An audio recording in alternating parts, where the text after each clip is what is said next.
على رسول الله ولا حول ولا قوة إلا بالله اللهم صل على محمد وعلى آل محمد كما صليت وباركت على إبراهيم وعلى آل إبراهيم في العالمين إنك حميد مجيد.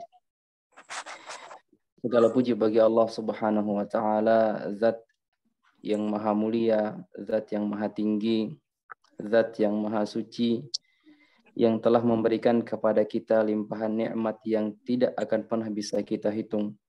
Allah Azza wa Jalla mengatakan, wa in ta'uddu ni'matallahi la tuhsuha. Jikalau kalian mencoba menghitung nikmat-nikmat Allah, maka dipastikan semua manusia tak akan pernah mampu menghitung nikmat-nikmat tersebut. Kemudian salawat bertangkaikan salam tak pernah lupa juga kita haturkan untuk baginda mulia sallallahu alaihi wasallam, dengan jasa beliau, jasa terbesar beliau memperkenalkan kepada kita Islam dan menancapkan kepada kita pemahaman tentang arti keimanan. Yang tentunya teman-teman sekalian, hal ini menjadi kunci kesuksesan kita di dunia dan di akhirat. Setiap hari Allah memanggil kita melalui para al-muadzin, hayya ala al-falah. Mari bersama-sama mendapatkan kemenangan. Tentunya ini adalah panggilan santun dari Allah Subhanahu wa taala melalui suara-suara para muadzin, dan kita diperintahkan untuk menjawabnya sebagai rasa syukur kita kepada Allah Subhanahu wa taala. Rekan-rekan semua yang dirahmati oleh Allah Subhanahu wa taala, dengan segala kerendahan hati, mungkin di sini banyak sekali teman-teman yang juga praktisi-praktisi senior saya dan teman-teman praktisi-praktisi muda, dengan tema yang telah disebarkan oleh Mbak Dian, dan mungkin teman-teman yang mendapatkan link ini dari rekan-rekan lain, begitu ya. Maka dengan segala kerendahan hati saya ulangi kembali bahwa medical cupping therapy ini bukan menjadi penyaing, begitu ya, atau bukan menjadi lawan, atau bukan menjadi apa-apa yang bersifat menantang atau yang bersifat mengganggu, begitu ya. Namun ini adalah sebuah seni di dalam dunia perbekaman, yang mana dunia bekam ini sebenarnya sangat luas sekali. Sangat luas sekali. Baik itu dengan at-tibun nabawi, kemudian dengan traditional Chinese medicine, maupun dengan bekam medis. Baik. Sebelum saya melanjutkan kembali, teman-teman, bila suaranya terputus atau gambarnya hilang, nanti teman-teman bisa langsung kasih instruksi kepada kita. Teman-teman sekalian yang dirahmati oleh Allah Subhanahu wa taala, bekam ini adalah amanah dari Allah Subhanahu wa taala melalui lisan malaikat yang mulia kepada baginda mulia sallallahu alaihi wasallam, ya Muhammad, mur ummataka bil hijamah. Wahai Muhammad, informasikan kepada orang-orang di sekitarmu, kepada umatmu, untuk berbekam. Kemudian ada sebuah hadis juga yang menjadi Maradona bagi setiap praktisi bekam, ketika beliau sallallahu alaihi wasallam bersabda, inna afdala ma tadawaitum bihi al-hijamatu. Sebaik-baik metode yang kalian lakukan adalah berbekam. Kemudian juga yang menjadi hadis yang paling sering diulang-ulang juga, hadis mulia sallallahu alaihi wasallam ketika beliau bersabda, asy-syifa'u fi thalathah. Kesembuhan itu ada pada 3 hal. Syurbati aslin, minum madu, wa syartati mihjamin, sayatan pena bekam, wa kayyati narin, dan sedutan api. Kemudian Nabi mengatakan, wa ana anha ummati 'anil kay, dan aku tidak menyarankan hamba-hambaku, sahabat-sahabatku atau kalian untuk menggunakan al-kain. Maka para alim ulama kita, baik ulama-ulama salaf maupun ulama-ulama khalaf, menyimpulkan teman-teman sekalian bahwa bekam ini memiliki fikihnya. Ya, sebagaimana kata para ulama seperti Syekh Abdul Razak Al-Abad Al-Badr, Syekh Muhammad Musa Al-Nasr, kemudian masyayikh lainnya, beliau mengatakan atau mereka mengatakan at-tibbun nabawi lahu fiqhun. Tibbun nabawi ini memiliki fikih cara berfikirnya. Sehingga ini yang mendasari saya pribadi dengan segala kerendahan hati saya untuk mencoba menilik kembali tentang berbekam. Informasi tidak jarang kami dapati setelah dibekam terjadi konstipasi, susah buang air besar. Setelah dibekam terjadi dada menjadi sesak, menjadi susah tidur, tidak berenergi, kelumpuhan, sampai kepada hilangnya ingatan walaupun beberapa saat. Dan itu termasuk adalah kekhilafan seorang praktisi al-hijamah. Kemudian teman-teman sekalian yang menjadi renungan saya, ada banyak sekali hadis-hadis Nabi Shallallahu Alaihi Wasallam yang bercerita tentang al-hijamah. Insya Allah kita akan sebutkan nanti di kelas dasar bekam ini, bahwa setiap sahabat yang datang tidak selalu disarankan untuk berbekam oleh Nabi Shallallahu Alaihi Wasallam. Maka menjadi timbul pertanyaan, kenapa setiap pasien yang datang kepada kita harus dibekam? Sedangkan Nabi Alaihissalam setiap sahabatnya datang kepada beliau, beliau tidak sarankan semuanya berbekam. Ada yang Nabi Alaihissalam sarankan berbekam di umum mughith saja, al-kahil saja, al-katifain saja, atau di titik-titik lain. Dan beliau juga terkadang menyarankan kepada sahabatnya untuk minum madu, minum habbatus sauda, kemudian minum kurma, makan kurma begitu, kismis dan lain sebagainya. Banyak sekali hadis-hadis yang diriwayatkan oleh para sahabat Nabi Shallallahu Alaihi Wasallam terkait dengan berbekam dan at-tibbun nabawi secara umum. Maka ini yang mendasari saya pribadi sekali lagi dengan segala kerendahan hati saya untuk coba menilik kembali. Sebenarnya bekam terkhusus ini bermain di sektor mana? Apakah segala kondisi bisa dibekam ataukah harus dengan diagnosa? Diagnosa pun nanti seperti apa? Diagnosa sesuai dengan tubuh si pasien atau diagnosa sesuai dengan pengalaman?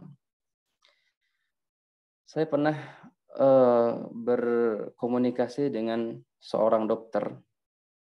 Mungkin teman-teman semua ketahui, ada yang kenal mungkinnya nama beliau adalah Profesor Dr. Jim, hafizahullah ta'ala. Beliau juga tidak menyarankan semua untuk dibekam. Bahkan beliau mengatakan ketika pesan suaranya mungkin masih ada sama saya. Beliau mengatakan menurut penelitian saya bahwa darah bekam tidak murni kotor, teman-teman sekalian. Darah bekam tidak murni kotor, ya. Oleh sebab itu, saya mencoba kembali merunut kepada hadis-hadis Nabi Shallallahu Alaihi Wasallam. Kenapa Nabi tidak memerintahkan semua sahabatnya berbekam? Kemudian berbekam juga semakin titiknya sedikit, maka itu mendekati cara Nabi Shallallahu Alaihi Wasallam memberikan pengarahan kepada para sahabatnya. Lantas ada apa dengan kita sekarang? Terkadang kita mengatakan semakin banyak titik, maka semakin hebat dan semakin bagus. Dulu saya seperti itu, teman-teman sekalian. Sedikit cerita tentang pengalaman saya di dunia bekam. Kebetulan saya seorang profesi perawat nurse. Ya, dulu juga kami ada mata kuliah khusus tentang keperawatan holistik Islami, termasuk di sana ada bekam medis. Ya, bekam medis. Kami memang diajari untuk berbekam dengan titik-titik tertentu, namun mendekati dengan titik-titik organ. Kemudian beranjak waktu, alhamdulillah dikenalkan dengan bekam secara tibbun nabawi dengan hadis Nabi sallallahu alaihi wasallam, "Inna afdhala ma tadawaitum bihil hijamah." Ya, bekam secara sunnah. Kemudian alhamdulillah bertemu juga dengan seorang sensei yang mengajarkan bekam secara tradisional Chinese medicine yang kita kenal dengan kapi pahakuan, ya, secara bekam klasiknya. Kemudian saya coba untuk menelaah, kemudian menilik kembali seandainya digabungkan akan jadi seperti apa. Maka keluarlah istilah dengan medical cupping klasik ini. Ya, maka istilah ini teman-teman sekalian bukan untuk menandingi siapapun, hanya saja memudahkan saya pribadi untuk saya pelajari seperti itu. Maka MCC ini teman-teman sekalian bercondong kepada sindrom tubuh manusia. Nanti ada sindrom secara tibbun nabawi yang disebutkan oleh Al-Imam Ibnu Al-Qayyim rahimahullah ta'ala dalam kitab beliau. Kemudian ada juga tentang penyakit-penyakit yang disebutkan oleh Imam Ibnu Salah. Dan beberapa tentang kesehatan tibbun nabawi yang ditulis di dalam kitab Zadul Ma'ad fi Hadi Khairil Ibad. Inilah yang mendasari medical cupping klasit ini kita angkat insya Allah.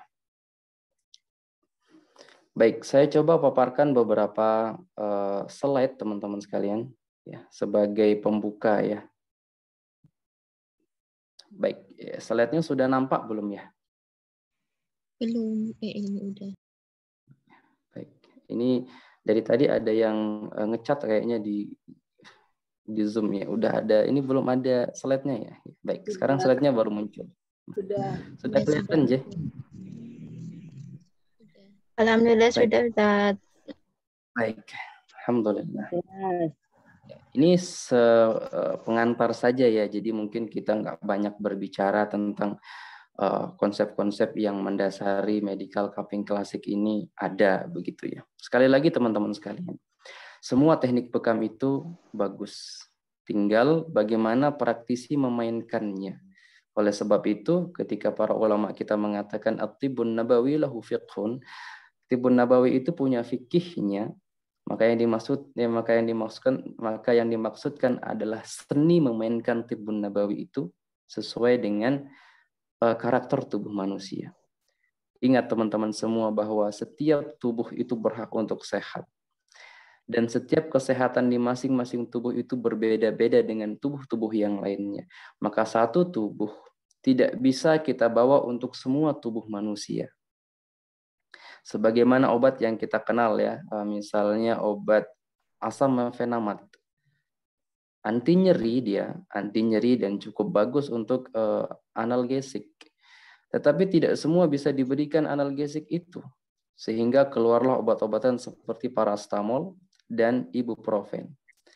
Begitu juga dengan al-hijamah ini teman-teman sekalian. Bahkan lebih afdal dan lebih aula untuk kita berhati-hati menggunakan bekam ini. Kalau teknik sederhana sekali, sangat-sangat sederhana. Tetapi menjiwai teknik-teknik itulah yang perlu untuk kita pahami.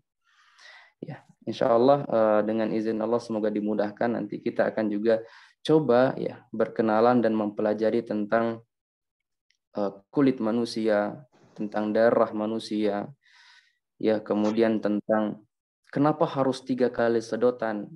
Padahal secara tradisional nggak pakai berapa kali sedotan, kita pakai ukuran chi di dalam tubuh manusia. Kemudian kenapa tusukannya terkadang kita harus tegak, terkadang harus miring, harus muter-muter ya. Ada apa dengan itu? Kemudian sedotannya kenapa 1, 2, 3, ada yang setengah, ada yang langsung full habis, itu semuanya bermain dengan rasa. Sehingga di dalam medical cupping klasik ini, ya yang mungkin teman-teman sudah pernah belajar, yang sudah sama-sama belajar dengan saya yang tentang bekam, kita selalu menyarankan bahwa bekam itu sesuai dengan keadaan tubuh si terapis. Kalau terapisnya lagi enak jiwanya, maka kesembuhan akan sangat dekat bagi pasien itu. Tetapi jika praktisinya belum bisa memanage jiwanya, memanage emosi hatinya, maka negatif negatif itu akan masuk kepada pasien itu, atau penyakit si pasien dari energi negatifnya akan masuk ke si praktisinya. Maka tidak jarang para praktisi sekarang malah yang jadi pasien. Iya. Mungkin teman-teman bertanya, loh dokter aja pun bisa sakit. Iya, semua manusia bisa sakit. Tetapi tidak semua manusia bisa cepat sakit. Dan tidak semua manusia kalau sakit lama sembuhnya. Sama-sama. Baik, kita coba masuk ke slide pertama, teman-teman sekalian. Ada kelainan. Baik, ini tadi kita sudah bacakan ya, bahwa sebaik-baik pengobatan yang kalian lakukan adalah al-hijamah. Hadis riwayat Ahmad. Kemudian dari Uqbah bin Amr radhiyallahu anhu, Nabi kita alaihi salatu wasallam bersabda, ada 3 hal yang jika pada sesuatu ada kesembuhan, maka kesembuhan itu ada pada sayatan alat bekam, syartatu mihjam tadi. Kemudian minum madu atau membakar bagian yang sakit dengan al-kai. Dan aku membenci pembakaran sundutan dengan api. Beliau alaihi salatu wasallam tidak menyukainya karena menyakiti jiwa dan raga. Walaupun ikhtalafal ulama tentang ini teman-teman sekalian, maka para ulama condong makruh hukumnya. Jika dibutuhkan dengan sangat maka bisa digunakan. Silakan teman-teman memegang pendapat yang mana tentang al-kai. Saya pribadi sih tidak menggunakannya. Ini hadis riwayat Ahmad di dalam musnad beliau rahimahullahu ta'ala. Nah, renungan teman-teman sekalian. Baik, sebelum kita masuk ke renungan itu, kalau teman-teman membaca di sini perkataan beliau, inna afdhala, sebaik-baik pengobatan, itu adalah khabar yang am, ya. Bukan khas, dia am. Jadi sebaik-baik pengobatan yang kalian pilih itu adalah berbekam. Ya, walaupun nanti di beberapa hadis mungkin ada perintah berbekam, tetapi ingat, cara berbekam, kapan harus dilakukan berbekam, itu pun ada tanda-tandanya. Ya, misalnya pada kasus Nabi kita alaihi salatu wassalam diracuni, beliau mengambil titik al-kahil. Ketika beliau umroh di tengah yang panas, beliau mengambil titik mughith. Sebenarnya ada apa dengan titik-titik ini? Insya Allah nanti kita akan coba sebutkan di kelas awal ya, insya Allah, secara tradisional Chinese medicine juga. Maka sekali lagi teman-teman saya sampaikan dengan segala kerendahan hati saya, ini bukan untuk menyaingi, apalagi menggurui payung-payung besar kelompok-kelompok bekam di Indonesia. Ini hanya renungan kecil dari saya pribadi, dari banyaknya kasus-kasus yang ada yang berhasil, ada yang tidak berhasil. Memang kesembuhan mutlak milik Allah Subhanahu wa taala, tetapi ikhtiar cara adalah milik kita, teman-teman sekalian. Baik. Renungan kita, teman-teman sekalian. Ya, Tibun Nabawi ini memang berobat ya, adalah cara dari Nabi alaihissalatu wassalam, yang sekarang itu dikenal dengan kedokteran Arab klasik. Maka teman-teman para hijamer ya yang sudah hadir pada malam hari ini, atau praktisi-praktisi lain, maka berbanggalah teman-teman semua. Kita adalah dokter. Ya. Kita adalah dokter walaupun bukan dokter konvensional yang sekolahnya tinggi-tinggi misalnya. Ini kita juga sekolah yang membahas tentang hadis-hadis Nabi Shallallahu Alaihi Wasallam dan tata cara sehat hidup alaihissalatu wassalam. Renungan kita teman-teman sekalian pada bekam. Bekam itu mengeluarkan darah. Bekam itu juga melukai bagian tubuh tertentu. Dan bekam itu adalah menarik panas dari dalam tubuh manusia. Bagaimana dengan madu? Madu adalah minuman hangat dan lembab.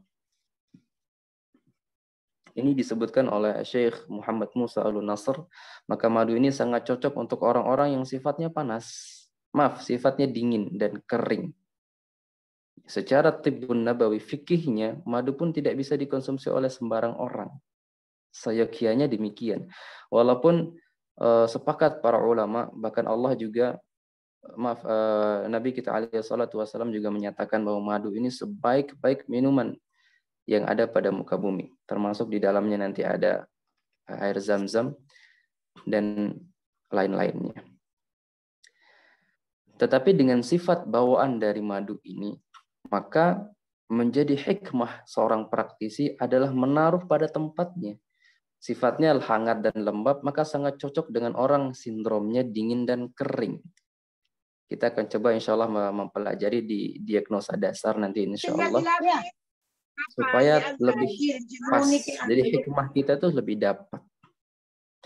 Kemudian dia sifatnya kental.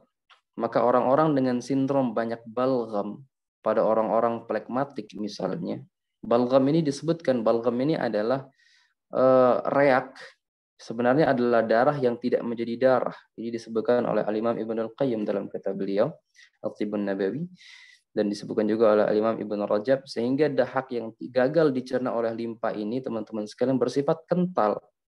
Ketika dia warnanya hijau, warnanya putih, maka dia bersifat dingin. Ketika dia warnanya merah, maka dia dahak, bersifat panas. Artinya akumulasi panas pada tubuh manusia itu cukup tinggi. Sehingga dia akan naik ke paru-paru. Menjadi penyakit an-nazlah namanya. Atau penyakit-penyakit pada paru-paru. Naik ke sini, ke hidung menjadi khayshum, menjadi flu. Ya. Naik ke tenggorokan menjadi batuk. Naik ke mata menjadi penyakit mata, naik ke kepala menjadi penyakit kepala. Dan itu sebabnya pada dahak yang terakumulasi di dalam limpa lambung yang terdorong naik ke atas. Ya, ini kombinasi antara Tibbun Nabawi dengan pemahaman secara tradisional Chinese medicine. Kemudian teman-teman sekalian, ternyata madu itu ada lebih dari 300 jenis madu di dunia. Dan 15 jenis madu ini tertera atau ada di Indonesia. Silakan teman-teman nanti buka Wikipedia misalnya atau tulisan-tulisan para ilmuwan. Maka banyak sekali teman-teman sekalian madu ini. Ya, maka kita dititipkan oleh Allah Azza wa Jalla lidah, perasa. Maka kita di sana bisa merasakan rasa dari madu ini, pahitkah, asin, maniskah, panaskah di badan kita atau dinginkah di badan kita. Untuk apa? Untuk kita sesuaikan dengan keadaan tubuh kita pada saat itu. Oke, kita lanjut ke alkai. Alkai ini sifatnya panas dan kering. Ya, maka pada zaman dahulu sebelum Nabi SAW mengatakan tidak menyarankan ini, maka ini digunakan pada orang-orang sindrom dingin dan lembab. Dingin dan lembab ya. Kemudian dia sifatnya juga melukai dan mengeringkan. Baik, kita coba merombak gitu ya. Kalau boleh mengatakan merombak mind kita, pikiran kita teman-teman sekalian. Ternyata tidak semua Nabi sarankan untuk berbekam. Coba nanti teman-teman rujuk kembali hadis-hadis Nabi SAW. Ini pernah dijelaskan oleh Syekh Abdul Razak Al-Abbad Al-Badr dalam kajian-kajian beliau tentang Tibbun Nabawi. Ternyata tidak semua Nabi sarankan untuk berbekam. Sekarang yang menjadi pertanyaan saya, kalau lagi buka Facebook gitu ya tentang teman-teman para hijamah, sakit mata, ayo sini bekam. Ya. Nggak bisa tidur, ayo sini bekam. Semua keadaan harus dibekam. Dan ternyata kadang-kadang ada kirim foto bekam ke saya, ngapunten, itu kadang sampai banyak banget ya. Saya jujur teman-teman sekalian, saya dulu juga banyak sekali kalau ngebekam orang, ya minimal bekam sunnah ada 6. Ketika masih menggunakan teknik bekam medis. Ya. Memang dulu kita diuji, syarat kelulusan juga untuk keperawatan holistik Islami, kita harus lulus ujian bekam. Alhamdulillah saya dapat nilai A+ pada Tibbun Nabawi karena saya sangat suka sekali dengan komplementer. Alhamdulillah, semoga teman-teman di sini juga bisa berbagi nanti via chat Wapri kepada saya ataupun di grup ya. Kemudian tidak semua Nabi sarankan minum madu. Nanti mudah-mudahan kita ingat ya. Minum madu ini teman-teman sekalian tidak disarankan pada orang-orang dengan limpa derajat 2. Bagaimana itu? Nggak ngapa-ngapain kok ngantuk. Pagi hari nih, nggak ngapa-ngapain. Ngantuk banget misalnya. Ini lemah limpa. Madu nggak bisa masuk, teman-teman sekalian. Apalagi lidahnya lembab panas sekali. Ini juga madu nggak bisa masuk, tambah malah merepotkan. Makan kurma bagaimana? Makan kurma juga demikian. Coba deh teman-teman nanti tilik lagi. Saya lupa ini perkataan siapa dan saya beristighfar kepada Allah kalau saya salah membawakan perkataan ini. Ini dijelaskan oleh salah seorang shinsei membawakan kalau tidak salah kitab Zadul Ma'ad tentang kurma. Disebutkan teman-teman sekalian, makan kurma kebanyakan dapat mengotori darah. Sekarang kita kalau lihat stok kurma banyak sekali di rumah-rumah dan setiap hari dimakan sebagai cemilan. Padahal kurma itu adalah obat. Kurma itu adalah obat yang sifatnya cenderung hangat. Nanti ada 6 jenis kurma. 3 diantaranya dingin dan 3 diantaranya panas. Termasuk yang panas adalah yang hitam warnanya. Subhanallah teman-teman sekalian, luas sekali Tibbun Nabawi ini kalau kita mau kaji. Kemudian yang ketiga, Nabi tidak menyukai al-kai. Kita mungkin lewati dulu al-kai karena tidak terlalu banyak masuk dalam bahasan kita. Biasanya bekam dengan madu ini menjadi kakak dan adik dalam resepan herbal bagi setiap praktisi. Sekali lagi teman-teman sekalian, saya di sini tidak menggurui siapapun, hanya ingin berbagi dengan segala kerendahan hati. Kembali ke tidak semua Nabi sarankan untuk berbekam. Ya. Ada beberapa kasus laporan dari salah seorang ustadz. Beliau bernama Ustadz Abdullah Hasibuan kalau tidak salah nama beliau. Atau Harun Hasibuan atau Darwin ya nama beliau. Hafizahullah ta'ala. Beliau seorang ketua dari salah satu orpro bekam menginformasikan kepada kami ada yang sampai meninggal dunia itu karena over dalam berbekam. Ya, ternyata setelah kita runut teman-teman sekalian, nanti ada tipe-tipe orang yang memang tidak bisa dibekam. Contoh misalnya orang-orang tipe defisiensi C dan C. Mohon maaf ini bahasa secara TCM. Jadi orang-orang yang lemah, kemudian dia pusing, maka tidak boleh dibekam. Jadi pusing itu teman-teman sekalian, kan biasanya pusing, ayo bekam di umum mugis, bekam di qomah 2, bekam di sini misalnya. Sebentar dulu, pusingnya karena apa dulu? Pusing karena belum makan, pusing karena mikirin hutang, pusing karena nggak tidur semalaman karena begadang, pusing karena masuk angin, atau pusing karena darahnya kurang dan energinya hilang. Kalau disedot, ini bisa menjadi masalah teman-teman sekalian. Baik, kita lanjut ke slide berikutnya. Sekali lagi bahwa ini adalah seni dalam pengobatan. Kalau teman-teman yang pernah belajar bela diri, seni bela diri itu banyak sekali. Silat aja itu banyak banget turunan-turunannya. Jurusnya sama, sama-sama mukul, sama-sama nendang, sama-sama sabetan, sama-sama cekekan. Pokoknya macam-macam mas seni. Judulnya apa? Seni bela diri. Seni pengobatan ada apa? Banyak sekali. Contoh kita ambil dalam Tibbun Nabawi. Dalam konsep sehat dan sakit, itu ada bekam, ada air zam-zam, ada zaitun. Zaitun juga nanti ada yang benar-benar murni, ada yang sudah dicampur. Ada bubur talbinah. Talbinah ini teman-teman sekalian sering saya berikan kepada rekan-rekan yang mungkin sedang kena musibah berupa kesedihan dan sempitnya hati. Karena Nabi SAW mengatakan bahwa talbinah ini meringankan kesedihan dan mendinginkan hati yang sedang panas, kesedihan yang mendalam. Kemudian susu unta, celak, ini celak juga pernah saya bahas ya. Celak ini salah satunya untuk mendinginkan liver, tetapi dari mata, pengobatan mata untuk hati. Saya sekarang sedang menggunakan celak, teman-teman sekalian. Kemudian jintan hitam juga nanti ada yang bubuk, ada yang minyak. Masing-masing sudah punya sifat yang berbeda, arah kerja yang berbeda. Madu, wah ini madu Maradona. Semua harus dengan madu. Bahkan semua makanan menjadi campuran dari madu. Maaf, campuran dengan madu.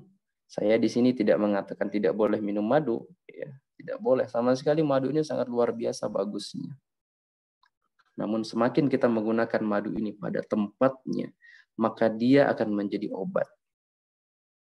Apabila kita tidak menaruhnya pada tempatnya, maka dia bisa menjadi racun. Ingat teman-teman sekalian, apapun yang masuk ke dalam tubuh kita, apabila dia sesuai dengan karakter tubuh, maka menjadi obat yang bermanfaat. Semua yang masuk ke dalam tubuh kita, apabila tidak sesuai dengan karakter tubuh kita dan tidak dibutuhkan oleh tubuh kita, maka dia bisa menjadi racun bagi tubuh kita. Saya berikan contoh yang paling mudah. Mungkin teman-teman di sini pernah minum vitamin. vitamin C misalnya. Mereknya banyak, ada Caviplex, ada macam-macam lah ya untuk obat medis ya. Kemudian teman-teman buang air besar di pagi hari kok baunya seperti bau vitamin. Itu tanda tubuh Anda tidak membutuhkannya. Tubuh kita lagi nggak butuh, saya sudah sedang cukup nih, maka dibuang lagi oleh tubuh kita. Jadi ini sangat masuk akal sekali. Ketika tubuh kita sudah mencukupi kadar yang dia butuhkan, maka apa yang masuk akan dibuang lagi. Karena tubuh kita tidak suka sesuatu yang israf. Jadi sudah sunnatullah di dalam tubuh manusia. Makanya kalau kita lapar, kita pengen cari makan. Aneh kalau orang lapar cari minum. Ini sudah konsep. Ketika tubuh kita kekurangan vitamin D misalnya, sehingga tubuh kita menjadi agak sakit tulang belulangnya, itu sinyal teman-teman sekalian. Sehingga kita mencari sesuatu yang bersifat vitamin D, misalnya berjemur di pagi di matahari pagi. Itu sinyal. Insya Allah kita juga akan bahas di konsep-konsep dasar dari tubuh manusia. Jadi mengenal manusia secara holistik. Baik. Ini medical cupping klasik teman-teman sekalian. Mohon izin saya menyingkatnya ya. Nanti jangan disangka apa ya, ini singkatan saja ya. Secara saya pribadi dan teman-teman yang mungkin belajar sama dengan saya, ya, hafizakumullah ta'ala, berbekam itu kan kita mengeluarkan darah. Ya, ini kalau dibilang SOP sih juga bukan ya, tetapi persiapan lah. Dalam berbekam itu kita mengeluarkan darah. Maka saya pribadi dan medical cupping klasik memberikan sebuah catatan bahwa kita harus pastikan kecukupan darah pada pasien ini. Ingat teman-teman sekalian, darah yang keluar dari bekam itu kok mengental. Itu secara hukum darah itu ada yang namanya trombosit, ada namanya platelet. Ketika keluar dari pembuluh darah maka dia akan menggumpalkan diri.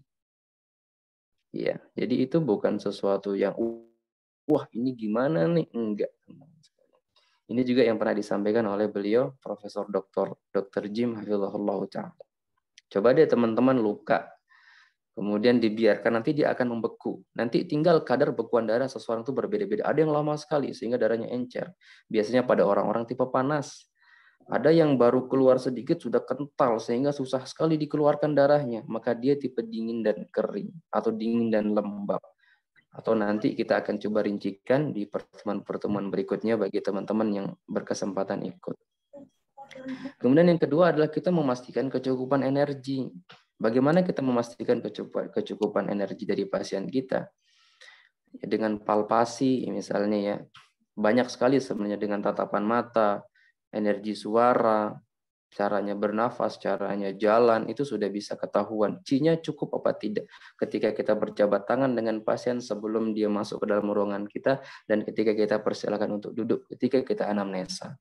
Paling gampang di mana kecukupan energi seseorang. Ketika sudah terbaring, teman-teman coba pencet tubuhnya dia.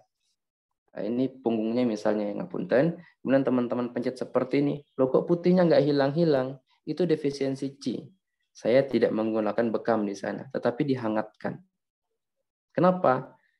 Dia Qi-nya tidak cukup untuk mendorong darah ke permukaan. Darahnya mendelep ke dalam teman-teman sekalian. Sudah ditarik malah membiru.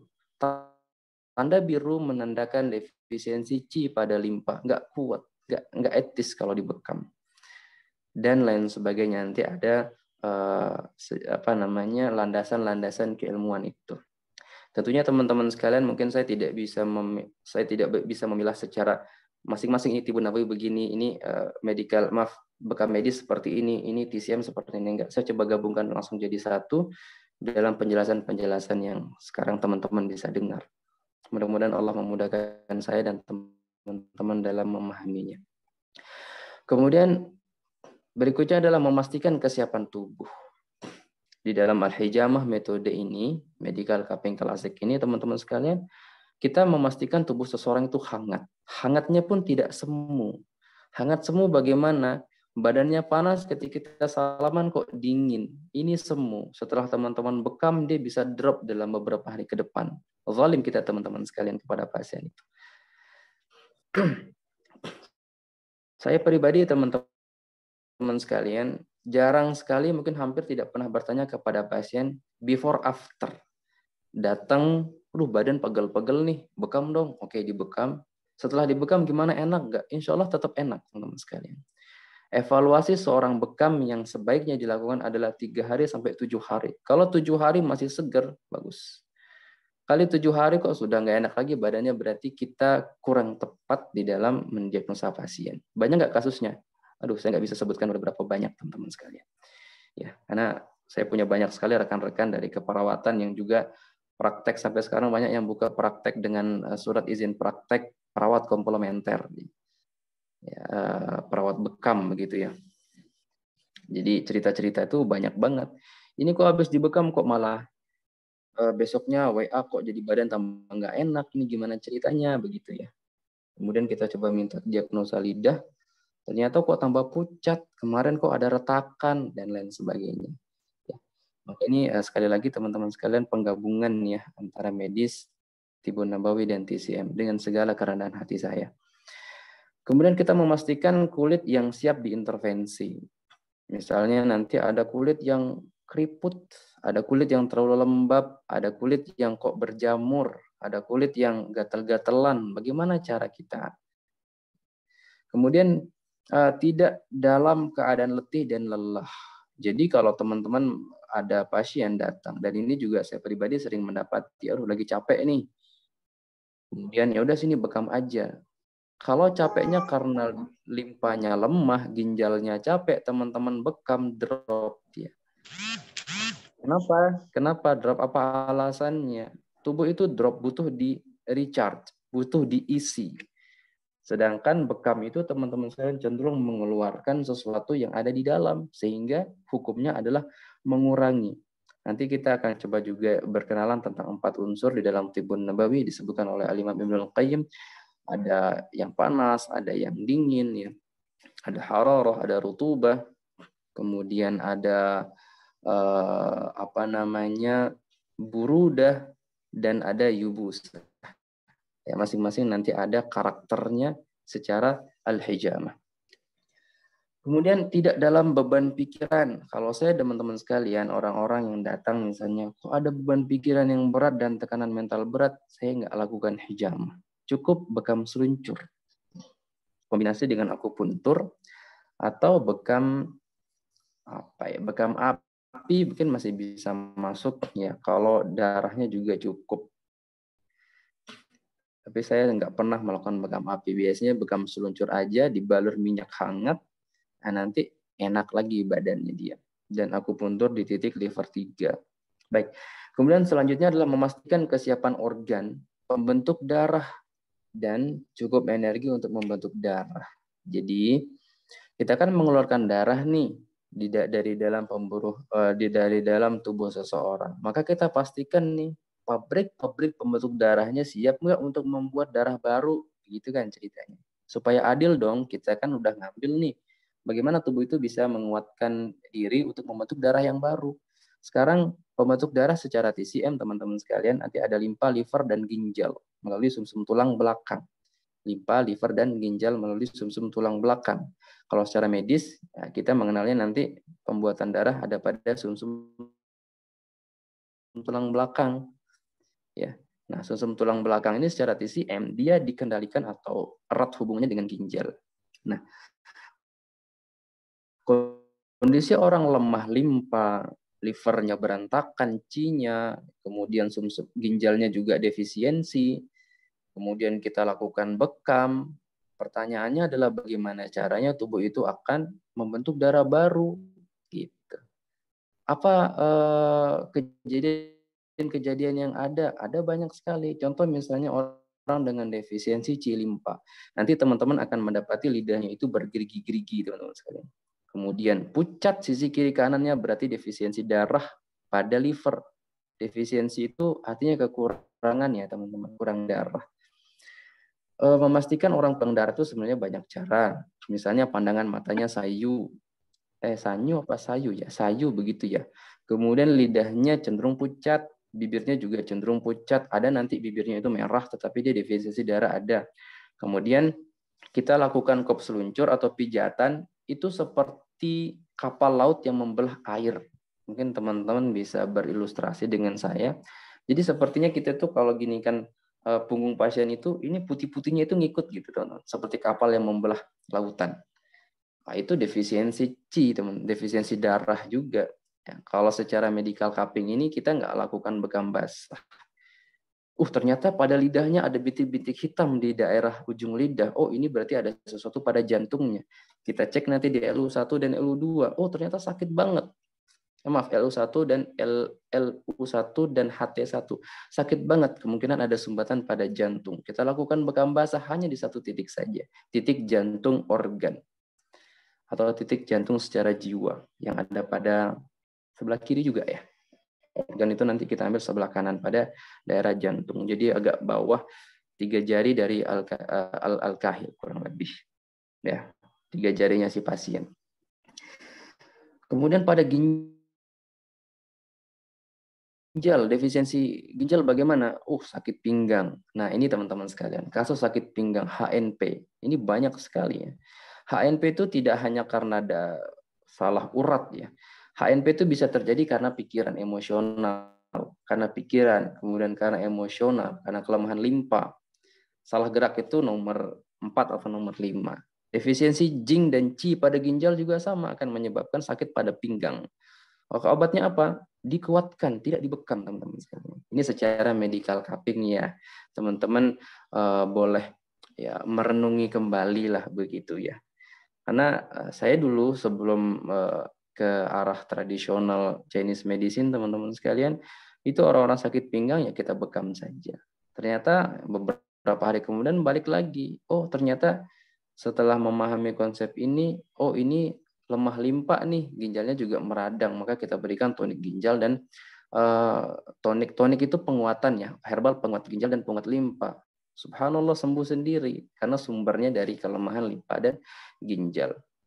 Dalam medical cupping klasik, teman-teman sekalian, semua defisiensi atau semua kekurangan itu kita tidak melakukan pengeluaran dari bekam, dari al-fasdu, dari apalagi lintah ya. Mohon maaf kepada teman-teman hidroterapi di sini, ngapunten sekali. Ini dari yang saya amati sejauh ini. Satu slide lagi teman-teman ya, habis itu kita coba tanya jawab. Insya Allah kelasnya nggak terlalu panjang kok, hanya pengenalan saja. Nah, pada medical cupping klasik teman-teman sekalian, kita atau saya dulu lah ya, saya sangat coba untuk merasakan dan merenungi tentang darah. Darah secara TCM itu berbeda, darah secara medis juga berbeda, beda jauh dia. Ya. Kemudian cup bekam itu ya. Kan nanti tuh biasanya ada tuh ada yang apa sih punya warna biru, warna merah. Ada apa sih sebenarnya dengan warna biru, warna merah? Ternyata ada maksudnya, walaupun jarang sekali kita pakai. Dan saya masih belum tahu antara pengaruhnya itu besar apa tidak. Saya kurang dapat informasi tentang itu. Namun sebagian praktisi menggunakannya. Ya. Kemudian kenapa harus ditarik 1, 2, 3? Filosofinya apa? Nanti kita main-main di filosofi juga teman-teman sekalian supaya kita jiwa pasien itu kesentuh gitu. Ya, nanti kita akan belajar manusia secara holistik, di mana manusia itu seperti tumbuhan. Dia punya akar, punya batang, punya ranting. Dia punya jiwa, dia punya raga. Jiwa punya karakter-karakternya, raga juga punya karakter-karakternya. Contoh misalnya, ngapunten, jiwa orang ada yang bersifat panas, ada yang bersifat dingin, ada yang cenderung kering, ada yang cenderung lembab. Tubuh bagaimana? Tubuh kalau di keilmuan Ayurveda, mohon maaf teman-teman sekalian, itu ada namanya tubuh Kapha, Vita, ya, dan apa satu lagi? Kapha, Vata, dan Vita kalau dan saya lupa ya. Ada 3 pokoknya secara Ayurvedik ya. Kemudian ada tubuh secara klasik lagi, tubuh seperti angin, tubuh seperti tanah, tubuh seperti api, tubuh seperti air. Nah, kita coba akan coba untuk memahami itu nantinya teman-teman sekalian. Baik. Kemudian tentang pena. Nah, pena itu juga nanti punya filosofinya teman-teman sekalian. Kenapa harus dalam? Kenapa harus mengambang? Kenapa harus menyentuh? Kenapa harus disentuh kiri dan kanan? Ya. Kapan harus cepat? Kapan harus lambat? Kapan harus dalam? Ya. Kemudian berbagai macam nanti kita akan coba sebutkan. Kemudian yang ketiga adalah tentang pembuluh darah. Pembuluh darah ini berhubungan dengan 3 organ, tetapi yang dikuasai oleh paling tidak oleh liver dan limpa. Nanti teman-teman ada mendapati tuh kok pembuluh darahnya gampang sekali pecah. Gampang sekali pecah. Ya, itu adalah pembuluh darah dengan orang-orang tipe defisien, tipe lemah. Maka bekam seyogyanya tidak kita lakukan. Kita kembali ke yang awal tadi tentang hadis-hadis Nabi Shallallahu Alaihi Wasallam. Tidak semua Nabi sarankan berbekam di umum mugis, tidak semua Nabi sarankan bekam di al-kahil, al-katifain, al-akhda'in, kemudian al-qitan dan lain sebagainya. Itu masing-masing sahabat punya karakternya, masing-masing sahabat punya sindromnya, dan apa yang Nabi sarankan demi Allah semuanya datang dari langit. Ya. Oma yantiqu anil hawa in huwa illa wahyun yuha. Itulah menjadi dasar dari para ulama kita mengambil kesimpulan bahwa at-tibbun nabawi lahu fiqhun. Tibbun nabawi itu punya fikihnya. Baik, ini slide terakhir nampaknya teman-teman sekalian. Monggo mungkin kita ada coba diskusi santun di antara kita. Yang ingin bertanya saya persilahkan.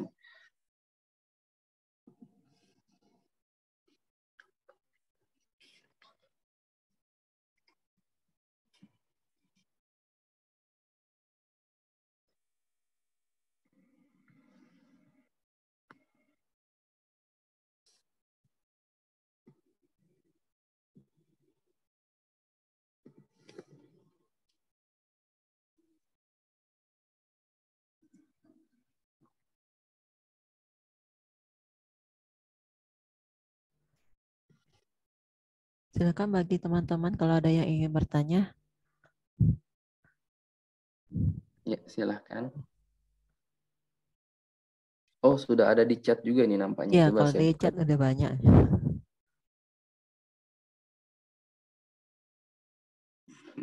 Baik, ada Ibu Nurbaiti Hasanah. Ya, Assalamualaikum Ustadz. Ya, waalaikumsalam warahmatullahi wabarakatuh. Ini yang saya tanyakan Ustadz, kalau misalnya permasalahannya itu di perutnya itu seperti kram gitu ya, Afan, seperti pipis yang mau pipis gitu, mau pipis ditahan seperti itu sakitnya, sama pinggangnya itu pegel ketika beliau itu mengalami mau head ya, pasca head dan sebelum head, itu gimana Ustadz baiknya? Baik, barakallahu fikum. Berarti nyeri dan rasa tidak nyaman dirasakan di perut dan punggung, ya? Pinggang, Afan. Pinggang bawah berarti. Lumbar ya, lumbar 1-2 ya.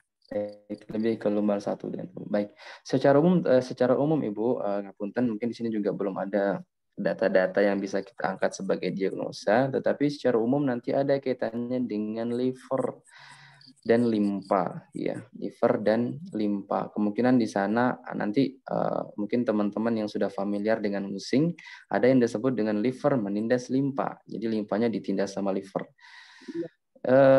Saya ngapunten mungkin bisa dilakukan titik akupuntur nanti di liver 3, kemudian lumbalnya dihangatkan atau bisa dibekam seluncur.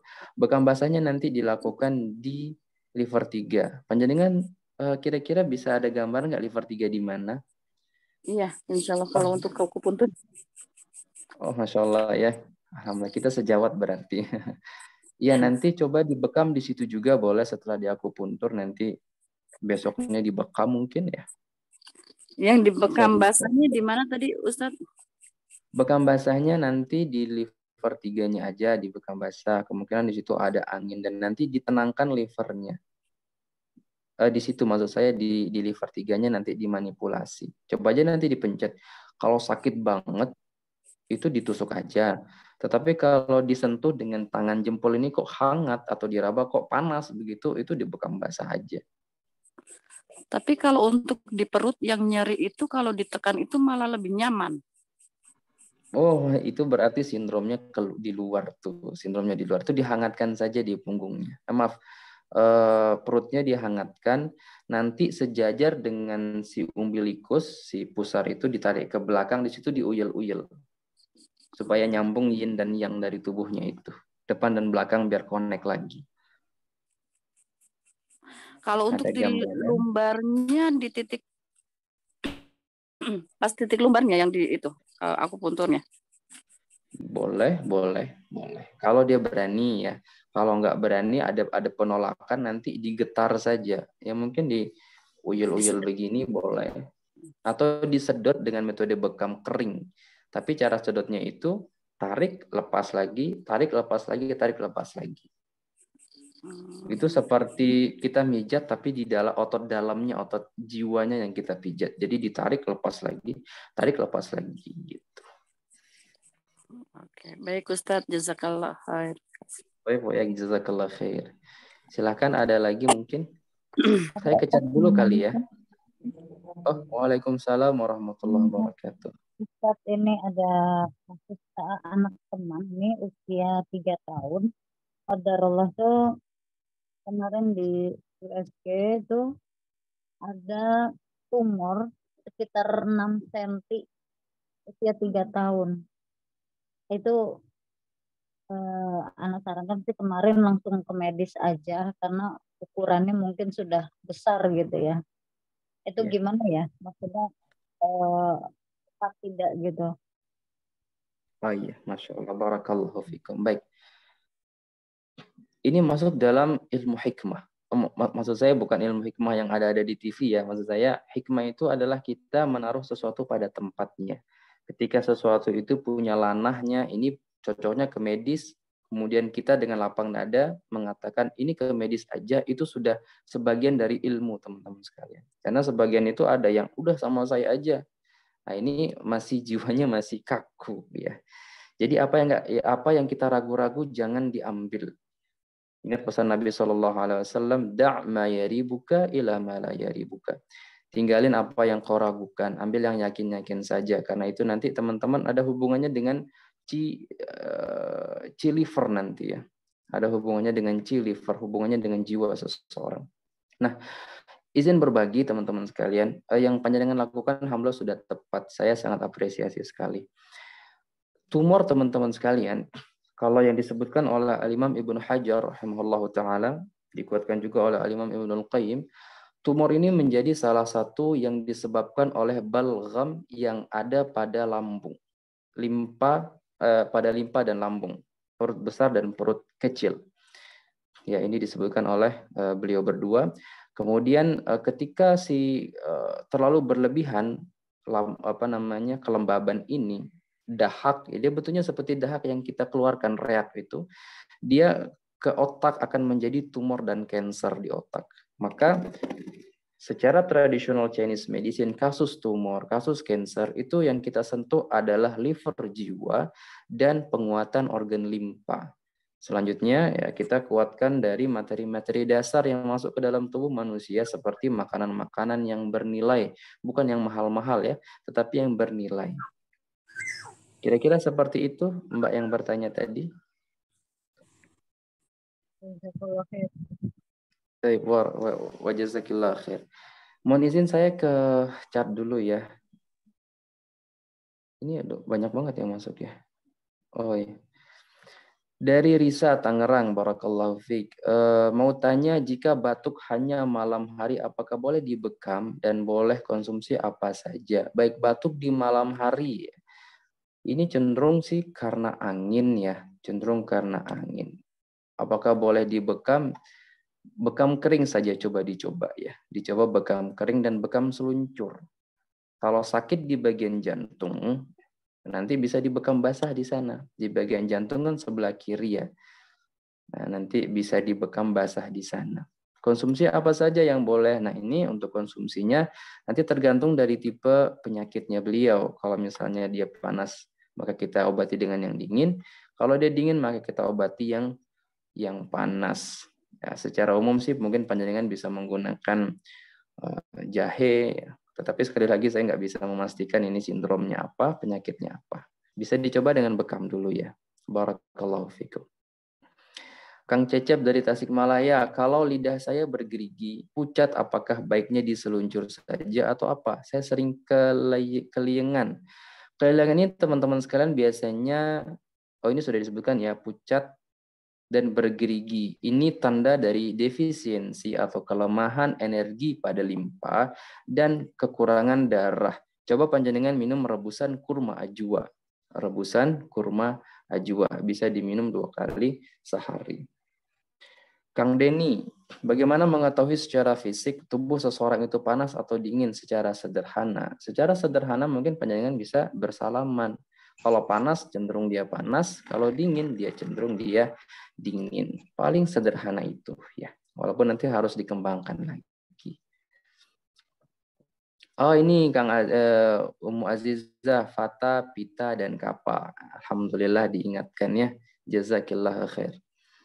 Kang Denny, kadang kalau kita bekam, daerah yang di kop itu lebam kehitaman itu kenapa ya? Antara dia panas secara emosi, secara jiwa, atau dia kelemahan organ limpa. Saya pribadi saya cenderung tidak melakukan bekam basah di situ. Kalau sudah ada tanda-tanda hitam, biru, maka saya cabut. Kalau di medical cupping ini teman-teman sekalian kita berbekam hanya pada yang merah saja. Yang merah.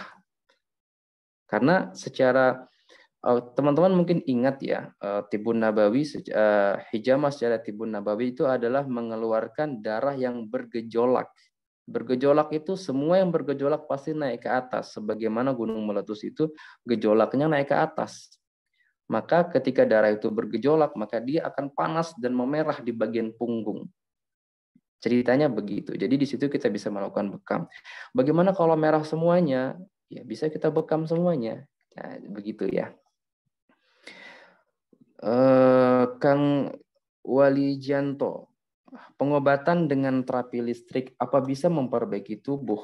Jawabannya bisa saja, ya, bisa saja. Karena ada beberapa penelitian juga tentang bioelektrik ya, pengobatan dengan listrik. Saya punya sahabat karib di sini, beliau seorang praktisi bioelektrik. Bisa memperbaiki tubuh. Tapi saran saya kalau di medical cupping ini atau di medical klasik ini nanti teman-teman sekalian, teman-teman yang ingin melakukan pengobatan dengan terapi listrik, pastikan darah cukup, kulit tidak kering, kemudian giginya nggak bergerigi, paling tidak itu. Oke, ini share-nya saya stop dulu aja ya, biar muka saya kelihatan. Ini video saya masih kelihatan nggak ya? Masih. Oke. Ya, alhamdulillah ya. Kemudian apa nih? Dari kok tiba-tiba chatnya ke bawah ya? Saya coba naik ke atas dulu ya. Dari V. Assalamualaikum. Yang tadi penjelasan lidah bergerigi kekurangan Qi, itu sebaiknya dilakukan seperti apa ya?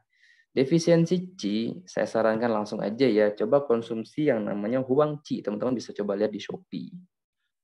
Apa namanya? Astragalus ya. Secara umum adalah makanan-makanan manis. Al-Imam Ibnul Qayyim sebutkan nasi termasuk yang menguatkan al-ma'idah. Nasi, di sini ada yang alergi nasi enggak? Ya. Nasi untuk menguatkan al-ma'idah. Ya, kebetulan saya ada kitabnya, itu ada bukunya. Nasi itu dimakan aja, nasi itu bagus teman-teman sekalian. Kemudian labu kuning juga termasuk yang menguatkan limpa. Baik.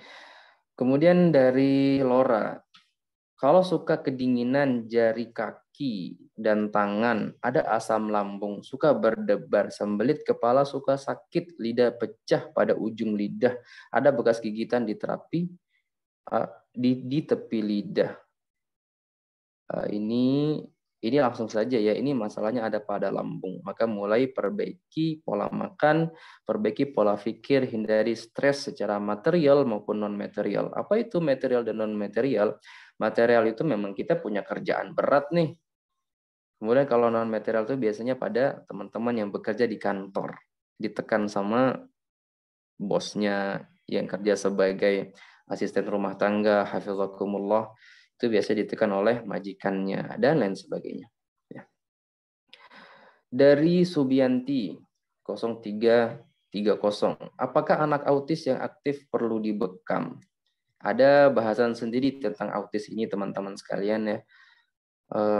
Saya belum bisa menjelaskannya di room ini. Ada sedikit penjelasan yang unik tentang autis ini, nanti ada kaitannya dengan liver ya. Dengan liver. Kalau terlalu aktif dan non-aktif, anak yang aktif banget dia cenderung panas. Anak yang nggak aktif dia cenderung nanti dingin. Nanti antara di dalam ilmu jiwa antara ya, introvert dan ekstrovert. Nanti penanganan juga berbeda, pendekatan terapinya berbeda, sikap terapis berbeda, sikap orang tua juga harus berbeda. Ceritanya begitu ya. Kalau pertanyaannya perlu dibekam ya kondisional saja lah ya, kondisional saja. Assalamualaikum, Afan bertanya, untuk kasus asma apakah dibekam tidak apa-apa? Jawabannya apa-apa dan tidak apa-apa begitu ya. Jadi nanti tergantung pada diagnosa yang teman-teman ambil. Pada kasus asma teman-teman sekalian sering saya dapati itu karena liver jiwa yang panas. Bagaimana tahu liver jiwa yang panas? Dari mana ya? Misalnya di ujung lidahnya itu merah atau hitam, bintik-bintik hitam misalnya, itu arahnya ke liver jiwa. Pemikir, dia tipenya tipe pemikir. Apa-apa dipikir gitu ya. Sedikit-sedikit dipikir, orangnya berketombe biasanya ya. Saya cenderung untuk teman-teman asma, ada beberapa kasus di sini teman-teman asma itu saya sarankan untuk rajin-rajin stretching dulu ya. Rajin-rajin stretching dulu. Nah, pada kasus asma, kalau teman-teman lihat lidahnya itu kayak apa ya? Seperti adonan apa ya? Roti begitu ya. Pengen buat donat gitu, terus adonan itu kayak apa sih? Dia nggak kencang gitu, kayak apa ya? Bleber gitu ya teman-teman sekalian. Itu kita sebut dengan lidah yang meleleh. Maaf, paru-paru yang meleleh. Jadi nanti kasus asma itu ada sebabnya karena ototnya terlalu kencang, dan ada sebabnya karena lidahnya meleleh. Masing-masing cara berbeda. Yang ototnya kencang itu bisa dibekam seluncur, yang ototnya lidahnya itu belewer gitu, dia nggak kencang, maka itu harus dikuatkan paru-parunya. Salah satunya dengan huangci tadi. Baik, barakallahu fikum. Kemudian dari Vita ID, bagaimana bisa cari pembekam yang tahu kondisi kita? Mayoritas pembekam yang saya temui tanpa cek kondisi kita hanya sebagai pasien. Ya gimana ya? Ya nanti ya kalau ketemu pembekam yang pekajiannya itu bagus, coba lihat lidahnya, kemudian dijelasin, oh ini penyakitnya begini-begini, dan kita benar-benar dikaji, insya Allah pembekamnya bagus ya. Dan biasanya pembekam yang top itu pembekam yang nggak nyari pasien. Biasanya, ngapunten teman-teman sekalian ya. Saya juga pernah jadi pembekam panggilan soalnya ya. Dan pembekam, ayo bekam sama kita. Dulu seperti itu ya. Pasien, Ya. cari pasien. Iya, cari pasiennya. Masya Allah, barakallah. Kemudian satu lagi ini, kemudian kita ke tanya jawab secara langsung ya. Dari Sri Wulandari. Jika setiap kali habis makan, terus mengantuk, bahkan habis tidur pun tetap ngantuk, kalau habis makan, itu bagaimana? Defensi apa ya? Cenderung lemah limpa tadi kita sebutkan ya. Habis makan ngantuk, itu berarti limpa itu teman-teman sekalian seperti sebuah apa ya? Pabrik di dalam tubuh kita. Seperti sebuah pabrik di dalam tubuh kita ya. Kalau kita habis makan kok ngantuk, berarti pabrik kita kepayahan. Dia butuh bala tentara berupa energi. Kasih tonik energi saja. Lagi-lagi huangci tadi. Enak kok, manis rasanya. Di dalam TCM itu teman-teman sekalian nanti setiap rasa manis akan menguatkan limpa. Setiap rasa manis akan menguatkan limpa. Tetapi manisnya manis alami dan tidak lembab. Lagi lengket. Ya, tidak lembab apalagi lengket ya, buah-buahan. Baik. Silakan, ada yang ingin bertanya secara langsung mungkin?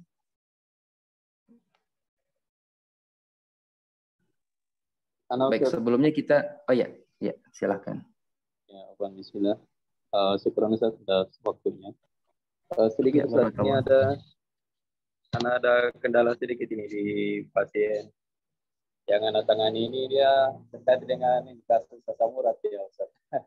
Asam urat, ya. Nah, asam urat. Jadi kemarin anak coba diagnosa beliau dan dia ada kendala di ginjal juga. Ya, jadi anak beberapa kali tekan di titik-titik ginjal itu memang sangat terasa sekali. Jadi kalau misalnya istilahnya udah lebih dari satu penyakit ini, apakah memungkinkan juga ya, kalau yang umumnya kan kalau misalnya asam urat itu kan misalnya tidak ada masalah ya, ketika misalnya kita bekam setelah kita diagnosa. Nah ini titik yang pasnya itu Ustaz. Kalau misalnya kita mau, dan dia terasanya itu di lutut ke bawah jadi Ustaz. Nah, itu aja Ustaz. Baik, barakallahu fiikum. Baik. Asam urat, teman-teman sekalian, yang kita kenal dengan urit asid, memang ini salah satu tugas dari ginjal kita untuk dikeluarkan melalui urin, ya. Ketika dia lemah, memang asam urat ini kaitannya dengan ginjal yang lemah, sehingga dia tertanam karena dia sifatnya berat asam urat ini, maka dia cenderung ke kaki dulu. Dia akan naik terus, kalau sudah ke tangan, maka itu sudah cukup berat, stage 2, kalau sudah benjol-benjol, maka dia sudah masuk ke stage 3. Titik bekamnya di mana? Ya, kalau secara cupping klasik, maka kita lakukan diagnosa dulu. Saya cenderung menggunakan titik nyeri tekan saja.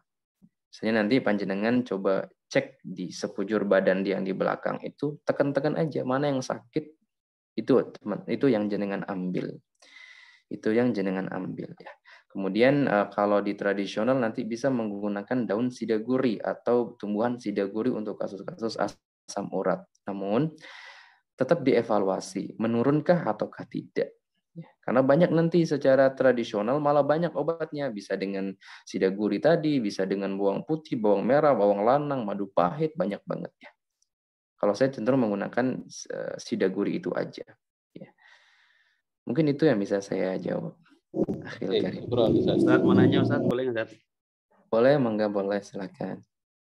Begini Ustaz, pasien saya ini sudah ditransfusi darah sudah 4 atau 6 kantong gitu Ustaz.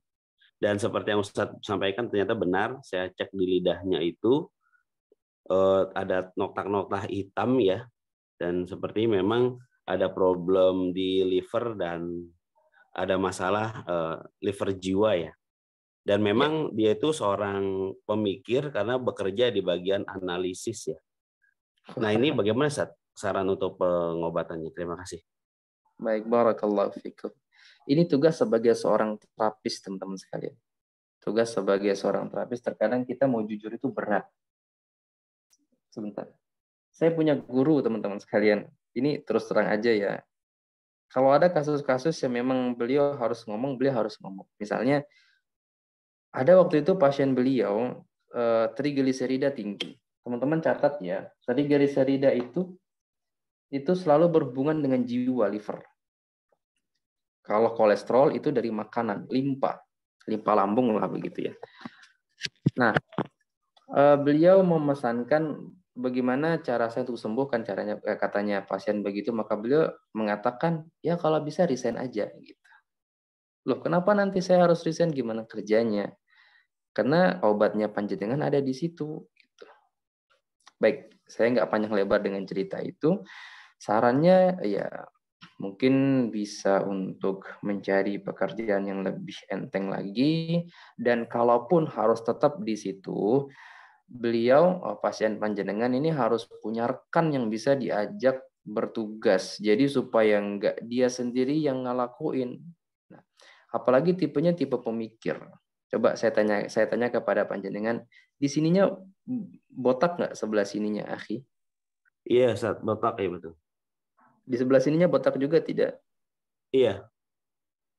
Itu pencernaannya sudah nggak kuat, limpanya sudah nggak kuat itu untuk nopang analisis. Analisis itu berat sekali analisis itu. Dia memakan energi pada limpa. Jadi begini teman-teman sekalian, secara TCM, mikir itu akan mengkonsumsi qi, mengkonsumsi energi. Dan mikir itu juga nanti seperti kita membakar tubuh kita sendiri, seperti air yang kalau kena api dia akan menguap. Jadi darah kita akan lama-lama menjadi kering, maka wajar sekali kalau dia harus ditransfusi darah. Sembari panjenengan menasihati beliau untuk mungkin mencari rekan partner kerja untuk mengurangi beban kerjanya beliau sebagai seorang analis, panjenengan bisa coba resepkan beliau untuk minum kurma ajwa yang direbus saja. Bagaimana cara merebusnya? 7 butir kurma ajwa panjenengan direbus di atas, ambil air dulu sebanyak 700 ml lah ya, 700 ml, atau pakai gelas yang besar itu yang biasa kalau kita beli es teh di angkringan itu direbus sampai mendidih, kemudian masukkan 7 butir kurma di air yang mendidih tadi, kecilkan apinya, diamkan selama 5 menit, kemudian nanti diminumkan hangat-hangat pagi dan sore. Harapan kita untuk menguatkan kembali energi dari limpa lambung berikut dengan ginjal sehingga darah bisa terbentuk secara sempurna. Mungkin itu akhir yang bisa saya kasih saran. Syukron Ustaz, makasih. Barakallahu fiikum. Afwan Ustaz, itu harus ajwa ya? Kalau selain ajwa nggak bisa ya Ustaz? Gimana? Kalau selain ajwa tidak bisa. Kalau kita cari yang terbaik, kita pakai ajwa. Dia warnanya hitam, arahnya nanti ke ginjal. Ya. Karena kalau nggak ada ya boleh lah ya. Kalau nggak ada pakai yang model sukari dan lain-lain. Tapi kalau ada ajwa untuk awal, untuk recovery awal pakai itu saja. Nanti selanjutnya mungkin bisa pakai yang model khalas, sukari, rutop dan lain sebagainya masih bisa dipakai. Iya, karena saya penyunya sukari. Ya, tapi direbus ya. Ya. Oke, Ustaz. Makasih, Ustaz. Ya, sama-sama. Baik, saya coba kita ambil sampai jam berapa nih, teman-teman sekalian? Jam 21.30 ya. Ya, boleh. Sebentar Ustaz, ini ada yang mau bertanya di YouTube karena nggak bisa masuk lagi di Zoom ya. Kan udah full. Ini dari Mbak Anastasia. Bintik hitam di ujung lidah apakah selalu berkaitan dengan penyakit jantung dan apakah LU1 dan HT1 bisa dibekam basah? Oh iya, baik. Kita coba ambil garis besar aja ya. Semua yang muncul bintik-bintik di ujung lidah itu biasanya kaitan dengan pikiran atau jiwa pikiran lah ya. Ceritanya secara wusing itu liver yang panas akan membakar jantung. Liver panas membakar jantung. Jadi liver itu adalah ibu dari si jantung. Jadi anaknya kebakar sehingga timbul bintik-bintik hitam. Tetapi dia dari jiwa. Kalau organnya yang kebakar nanti akan merah sekali dia. Ceritanya seperti itu. Kemudian LU1 dan LU2 bisakah dibekam basah? Kalau secara At-Tibbun Nabawi dan medis kita lakukan bekam di situ juga masih bisa, tetapi dengan torehan atau tusukan yang sedikit saja. Dan cenderung secara cupping, secara pohakuan atau klasik TCM kita tidak mengambil di titik yin. Jadi di depan kita ini titik yin, di belakang itu adalah titik yang, titik panas. Subhanallah, secara Tibbun Nabawi dan medis teman-teman sekalian, semua kotoran yang kita sebut dengan GPS ya. Kalau di dalam teman-teman pasti paham lah ya, yang bekam itu nanti akan didorong oleh qi kita ke tubuh bagian belakang. Sehingga kita jadi pegel-pegel ya karena sistem saraf tepi, sistem saraf pusat kita itu terkontaminasi oleh GPS tadi. Jawabannya masih bisa, tapi dikit-dikit saja tusukannya. Kalau merah banget bagaimana? Ya paling tidak 10-15 tusukan saja. Demikian mungkin yang bisa saya jawab untuk yang dari YouTube. Ini ada lagi dari Mbak Gati Pulo. Assalamualaikum Ustadz, berapa lama menit pengekoman yang disarankan untuk bekam basah? Ya, satu lagi dari Mbak Desi, cara menguatkan paru-paru gimana Ustadz? Baik, berapa menit ya? Secara tibun nabawi dan medis kita mengambil 5 menit. Paling lama 5 menit. Secara medikal klasik, maka kita tidak menggunakan menitan, tetapi kapan dia merah warnanya ketika panjenengan tarik sudah bisa dilakukan torehan atau tusukan. Jadi kita tidak menggunakan menit, melainkan kita menggunakan warna dan energi Qi. Jadi kalau sudah warnanya merah berarti Qi-nya cukup bagus, bisa dilakukan bekam basah. Kalau baru ditarik udah merah gimana? Boleh langsung ditoreh saja gitu. Kemudian bagaimana cara kita menguatkan paru-paru? Paru-paru organ yang tidak suka sesuatu yang bersifat dingin dan kering. Panas ya, mungkin makanan-makanan yang bersifat panas kering. Setelah kita makan kita kehausan, itu paru-paru tidak suka. Bagaimana menguatkannya? Makan yang segar-segar, kemudian jauhi angin, paparan angin langsung. Kemudian saran berikutnya adalah coba mengkonsumsi makanan yang berwarna putih dan konsumsilah huang qi tadi. Paling gampang sih huang qi itu ya. Mungkin itu yang saya bisa jawab. Baik. Sudah cukup Mbak Dian dari YouTube tadi? Udah itu aja. Silakan. Bagi Saya yang coba mau masuk ke chat itu nambah lagi. Ini chatnya ada lagi 13 lagi. Baik. Bagaimana? Dari Mbak Sri Wulandari sekarang. Oh sudah ya tadi ya. Kita ke chat berikutnya dari Anastasia.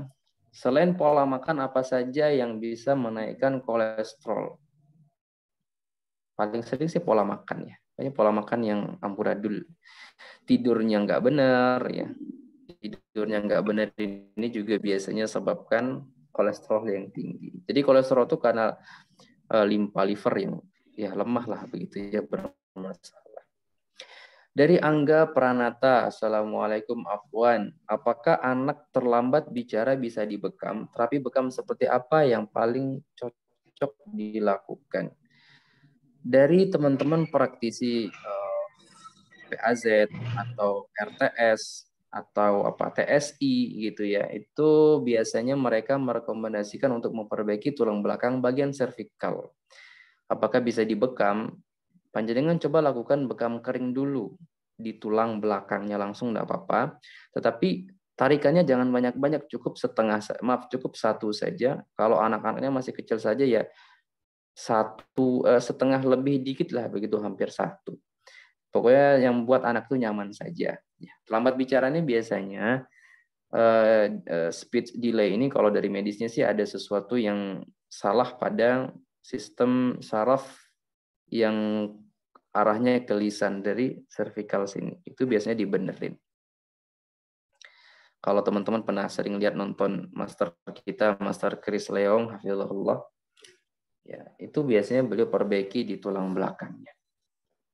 Di bekamnya bekam kering bisa dicoba ya. Kemudian dari Ahmad Sabli, pendiam atau pendendam apakah liver panas, otot-otot nyeri, pindah-pindah? Secara umum iya. Secara umum, iya. Jadi pendiam pendendam ini dia tipenya pemendam. Itu biasanya kalau dipencet-pencet di sini tuh sakit-sakit. Dan tulang belakangnya biasanya juga bermasalah. Jadi tipe pemendam itu adalah tipe orang yang membakar dirinya sendiri. Membakar dirinya sendiri. Kalau marah itu adalah kita seperti memegang bara api. Kalau kita marah kepada orang, maka kita melempar bara api itu kepada orang. Orang terbakar, kita terbakar. Memendam, maka kita memendam atau membakar diri kita sendiri. Sama saja pendiam juga sifatnya nanti menguras energi dan darah. Liver panas secara jiwa, iya.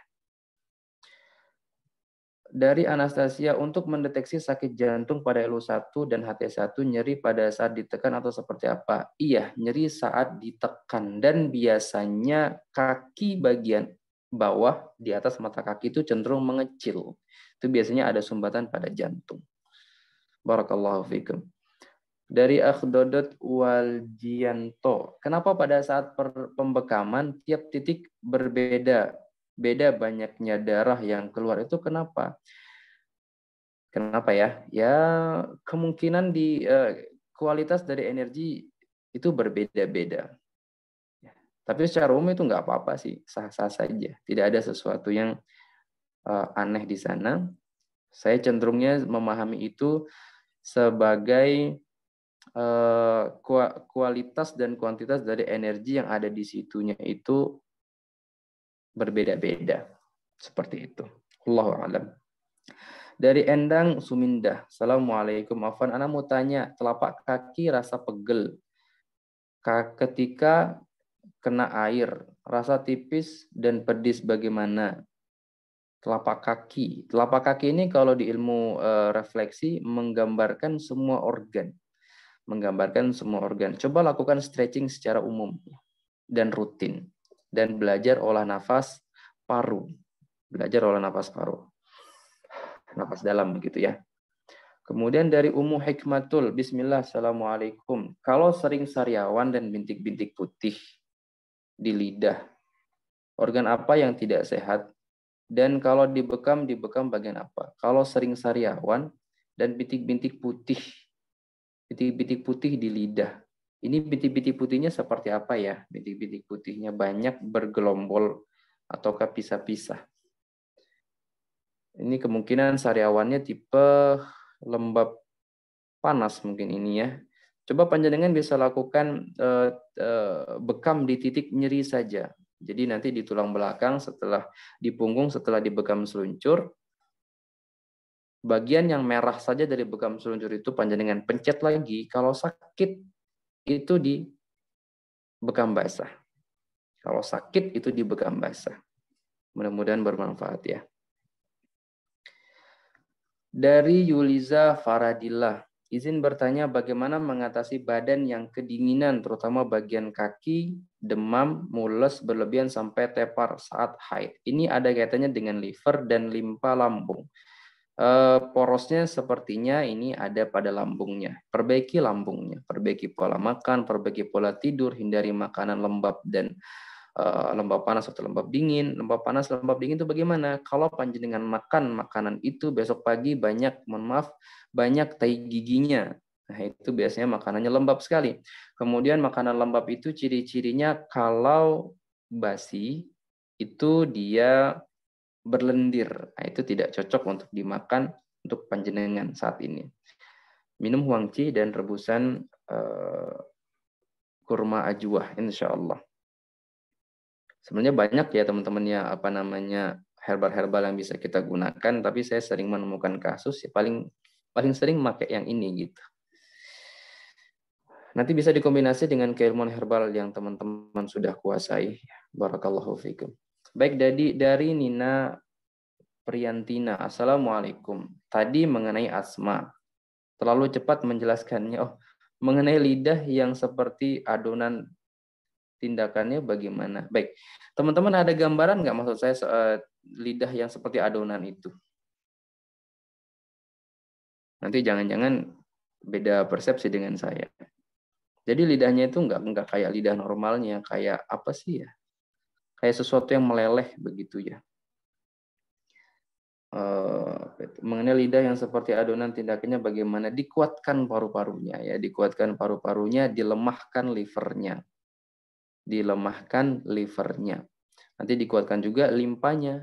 Jadi yang kita kuatkan nanti paru-paru, limpa lambung, dan livernya kita lemahkan. Bagaimana caranya? Pada cupping klasik ini teman-teman bisa lakukan coba penekanan tadi titik nyeri saja dilakukan pada titik liver saja. Satu saja diambil ya. Itu dibekam rutin aja nggak apa-apa insya Allah. Oh, ada pertanyaan di YouTube lagi. Silakan, ada yang buka YouTube. Terima kasih Ustadz. Iya, sama-sama, barakallah. Wah, ini banyak banget nih. Aisyah Wahyuni, Bismillah, izin bertanya. Kalau bahu kanan terasa pegel dan sakit tepatnya di titik LU1 kanan ya. Baik. Sering bawa barang berat dan ada sedikit batuk, kadang ada sedikit dahak, serta nafasnya terasa pendek, pendek nafas. Herbal apa yang cocok dikonsumsi dan terapinya? Oh iya, saya ada kelemahan limpa dilihat dari tepi lidah yang bergerigi. Coba perbaiki lumbal sebelah kiri. Lakukan ini aja deh, perbaikan tulang belakang saja. PTB aja lah ya. Dan nanti otot sebelah kanannya nanti dinaikkan begini. Kluk, gitu. Biasanya teman-teman PTB ini bisa ahlinya di situ ya. Mungkin itu aja sih yang bisa digunakan. Kalau herbalnya apa? Ini karena ada kelemahan maka jangan lelah-lelah dulu. Kemudian rebusan kurma jawa tadi bisa digunakan. Temulawak juga masih bisa masuk untuk kasus ini. Temulawak ya masih bisa masuk. Kalau geriginya dan tidak ada pecahan pada tulang belakang, pecahan pada lidah, itu madu masih bisa masuk. Dicoba saja madunya, tapi pagi aja lah ya, pagi saja. Untuk meningkatkan fungsi limpa lambung tadi menggunakan apa saja? Secara umum nih saya sebutkan ya. Secara umum kita bisa menggunakan habatus sauda, madu, jahe, temulawak, sereh, kemudian secang, kayu manis, huangci, nasi untuk makan biasa ya kita makan biasa. Kemudian apa lagi ya? Labu kuning. Nabi kita alaihissalam suka sekali labu kuning. Itu kira-kira untuk bisa menggunakannya. Ada lagi ada asparagus. Kemudian ada daun apa sih yang manis-manis itu ya? Daun mint juga bisa ya, daun mint juga bisa. Kemudian ikan gabus itu juga bisa ya. Ini secara umum saja kita sebutkan. Baik. Tinggal 4 menit lagi nih, 9:30 ya. Ini ada lagi yang bertanya di YouTube dari Mbak Yati. Ustadz mau tanya gimana dengan bekam dengan titik yang agak banyak di punggung untuk mengeluarkan angin, apakah itu bertentangan dengan apa yang disunahkan oleh Nabi? Baik, Masya Allah, barakallahu fiik. Secara umum teman-teman sekalian, kalau kita kembali kepada al-hadits as-sharihah ya, al-hadits yang memang ada, mungkin kalau kita mengatakan bertentangan karena ini adalah seni pengobatan, kita tidak bisa mengatakan bertentangan, namun tidak seperti yang Nabi SAW anjurkan dan biasakan kepada para sahabatnya. Ya, kalau kita mengatakan bekam itu sunnah, maka ini bertentangan dengan apa yang datang dari Nabi SAW. Makanya hukum bekam aja teman-teman sekalian, ikhtalafal ulama ila qaulain. Para ulama itu secara umum, secara besar itu mereka berbeda pendapat sunnah mubah. Apakah dia sunnah atau mubah? Saya ada YouTube-nya kayaknya tentang pembahasan ini. Yang mengatakan sunnah kemudian mengambil banyak titik, maka dia telah menyelisihi sunnah. Tapi yang mengatakan mubah maka sah-sah saja. Ini adalah seni pengobatan. Tetapi nasihat saya kepada diri saya pribadi dan teman-teman yang hadir pada malam hari ini, lakukanlah bekam pada titik-titik yang memang diperlukan saja. Kalau hanya untuk mengeluarkan angin dengan bekam kering, boleh-boleh saja.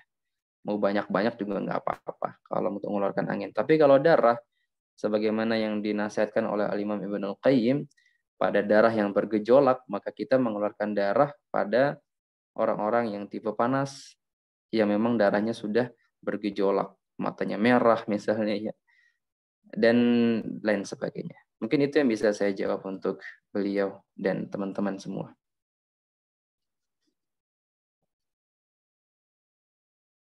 Ada lagi mungkin? Sebentar lagi kelas akan kita tutup ini. Saya kecat lagi deh nih. Masih ada 22 pesan lagi, Masya Allah. Kalau wanita yang tidak lancar haid dibekam di mana? Sudah 3 bulan tidak haid. Ibu saya teman-teman sekalian hampir berapa tahun yang nggak haid beliau ya? 10-an tahun mungkin lah. Saya lupa antara 9 sampai 11 tahun beliau nggak haid. Usia beliau masih sekitar belum 50 lah ya, masih 48-an mungkin sekarang. Hafizahullah ta'ala. Itu seumuran adik saya nggak pernah haid. Adik saya yang terakhir ini sekarang sudah kelas 2 SMP. Waktu itu haid lagi ketika usia adik saya itu, saya lupa usia berapa, tapi kelas 6 SD itu baru haid. Haid lagi. Itu saya cuman lakukan pembetulan tulang belakang bagian lumbal dan titik liver 3 distimulasi, ditusuk saja. itu haid lagi. Bisa dicoba ya, kalau bekamnya nanti coba deh ambil bekam di titik liver organ sebelah kanan. Satu saja nggak apa-apa. Itu saja ya bisa saya jawab untuk Muhammad. Untuk Muhammad siapa ini? Baik. Sekarang saya coba ke mana ini? Yuneldi, RB. Untuk makanan warna putih untuk paru-paru apa saja contohnya? Ya, apa saja ya? Makanan-makanan yang warna putih lah. Buah-buahan yang warna putih. Kemudian apa Mbak Dian sayuran yang warna putih Mbak Dian? Saya kok nggak tahu ya. Ustadz, bengkoang. Iya. Bisa, Boleh Ustadz? bengkoang. Oh. Boleh. Pokoknya yang warna putih ya. Ini kalau ilmu sujud kita pakai itu. Yang warna putih. Kol gitu. Tapi kol nanti biasanya akan menyebabkan asam lambung dia. Ini teori saja teman-teman sekalian ya, teori nanti tinggal dicocokkan saja buat teman-teman sekalian. Yang perlu kita tahu sih paru-paru itu nggak suka sama yang kering-kering dan dingin lah ya. Kering-kering, dingin-dingin, angin-angin dia nggak suka gitu ya. Bisa merusak paru-paru. Baik, kita lanjut lagi. Oh, masih banyak banget nih. Dari Familia. Assalamualaikum Afan, sudah seminggu ini Ana mengalami sariawan yang sangat banyak di rongga mulut, paling banyak di belakang dan samping lidah. Pinggir lidah bergerigi dan sangat merah, lapisan lidah putih tebal. Oke. Memang dalam 1 bulan terakhir aktivitas saya sangat banyak dan saya juga tipe pemikir dan pemendam. Apa yang harus saya lakukan terlebih dahulu? Mengingat penyakit ini sudah 1 minggu dan sudah konsumsi obat medis tak berkurang. Ini alahnya di liver jiwa tadi. Limpahnya juga sudah kecapean. Caranya bagaimana? Istirahat, minum teh santai-santai di rumah. Dalam beberapa hari saja. Coba konsumsi labu kuning. Rehat-rehat. Ini karena pemikir maka panjenengan coba untuk lakukan healing, bukan refreshing lagi tapi healing. Ya, refreshing sambil healing boleh lah ya. Ya, perbanyak baca Al-Qur'an, kemudian coba perpanjang sujud. Di sini ada titik bintang teman-teman sekalian berhubungan dengan hipotalamus dan otak kecil atau otak kecil kita di sini untuk merilekskan pikiran kita. Lakukan bekam basah boleh pada titik liver, baik di punggung, di titik liver secara organ dan jiwa, kiri kanan berarti. Kemudian di liver 3 nanti bisa ditusuk. Rutin ya. Dan lakukan stretching wajib. Teman-teman pemikir semuanya, itu stretching wajib. Stretching bagaimana maksudnya?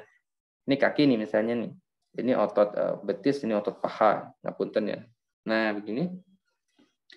Minimal begini. Jadi panjenengan tidur, teman-teman tidur, kakinya ke atas, nanti didorong ke bawah ininya sehingga di sini ketarik banget. Kalau nggak ada teman, cium lutut. Wajib pagi dan malam lah ya. Oke. Untuk memperbaiki masalah kejantanan gimana? Kejantanan ada 3 rumus. Tenangkan liver, kuatkan limpa, kuatkan ginjal. Nanti jantan lagi, nggak usah pakai obat-obatan juga bisa insya Allah ya. Jadi kelemahan pada laki-laki, ngapunten ya potensi ini juga terjadi pada perempuan loh teman-teman sekalian. Yang mohon maaf, yang Miss V-nya nggak bisa mengencang lagi, yaitu cenderung ada kelemahan pada limpa. Limpanya kuatkan, livernya tenangkan, ginjalnya bagusin, insya Allah nanti kencang lagi. Makanya kalau istilah para ulama kita, teman-teman sekalian, nggak ada yang namanya bulan madu di awal pernikahan. Bulan madu itu semakin jauh itu semakin berbulan madu. Tapi kalau tahu rumusnya sih hebat ya. Baik, ini sudah jam 9:30, Mbak Dian, bagaimana kita ini? Saya khawatir ada teman-teman yang jauh di sana sudah kemalaman juga. Ya, Ustaz, ini udah malam ya, karena sampai 9:30. Mohon maaf ya teman-teman yang pertanyaannya tidak bisa dibahas semuanya Itu di Ustaz, Zoom. maaf tanya dulu, yang pendarahan yang banyak itu kalau head bagaimana tuh? Sampai 1 bulan lebih tidak berhenti headnya. 1 bulan berarti haidnya ya. Iya. Coba dilakukan totok punggung saja. Lakukan totok punggung rutin di titik liver, Ya. limpa, dan ginjal. 3 saja coba di itu. Kemudian perbaiki pola pikirnya dia, karena kemungkinan ada panas internal yang menyebabkan darah itu bergejolak dan mengalir deras sehingga nggak bisa terhenti. Konsepnya di Herbalnya situ. apa, Ustaz? Untuk herbal, saya coba mungkin nanti bisa diwapri saja, minta foto lidahnya dulu ya. Karena nanti ada orang yang tipe panas, lembab panas atau tipenya panas kering, nanti kita coba cek dulu. Oke, baik Ustaz. Terima kasih Ustaz. Barakallahu fiik. Baik, nanti yang untuk penjelasan selanjutnya bisa di WA grup atau Wapri Ustadz Hadi aja ya. Baiklah, bagi teman-teman yang sudah mendapat gambaran mengenai kelas Medical Camping Klasik ini, bisa mengikuti kelas belajarnya, insya Allah akan dimulai tanggal 18 Desember. Untuk info selanjutnya bisa hubungi dengan Mbak Dian ya. Oh ya, perlu diketahui ya, ini kelas Medical Camping Klasik ini nanti kita punya 3 level, dari basic, expert, dan advance. Biar belajar itu secara runut dan bisa mudah dipahami, jadi nggak melompat-lompat langsung ke kasus ya, begitu ya Ustaz tadi ya. Ya, jadi kita terus belajarnya mulainya dari akar dulu. Oke. Iya. Baiklah, untuk malam ini kita juga sampai di sini dulu. Mohon maaf apabila masih banyak kekurangan. Ustaz Hadi bisa ditutup aja langsung. Baik, teman-teman sekalian, kata-kata terakhir saya, sekali lagi saya ulang-ulang bahwa MCC ini bukan untuk menyaingi yang lainnya, ini hanya sebuah renungan dari pribadi saya yang mungkin bisa bermanfaat buat teman-teman yang lain. Keilmuan yang teman-teman sudah pegang sekarang itu bisa digabungkan dengan penyampaian-penyampaian yang sudah teman-teman dengarkan ini, atau teman-teman yang akan mengikuti kelas-kelas kita nantinya, mudah-mudahan bisa melengkapi puzzle ilmu perbekaman yang memang sudah teman-teman miliki. Amin. Dengan segala hormat, amin ya. Dengan segala hormat teman-teman sekalian, saya dan Mbak Dian mengucapkan terima kasih kepada teman-teman semua. Kita tutup dengan doa kafaratul majlis bersama-sama. Subhanakallahumma wa bihamdika asyhadu an la ilaha illa anta astaghfiruka wa atubu ilaik. Assalamualaikum warahmatullahi wabarakatuh. Waalaikumsalam warahmatullahi wabarakatuh.